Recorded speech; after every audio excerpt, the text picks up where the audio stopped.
Мынау біздер енді 10 жылдан бері жасап жатқан кәсібіміз. Сэндвич панельмен алысамыз.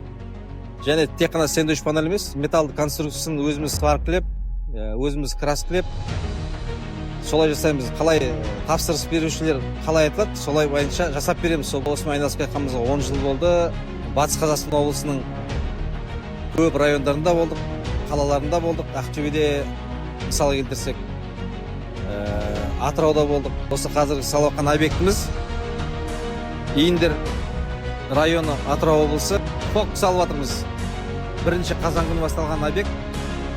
Бұйырса 3 қабырғасын салып жатырмыз. Одан кейін анау зданиямыз бар, бұйырса осында жақсы жұмыстар жасауға болады. Тапсырыс берсеңіздер.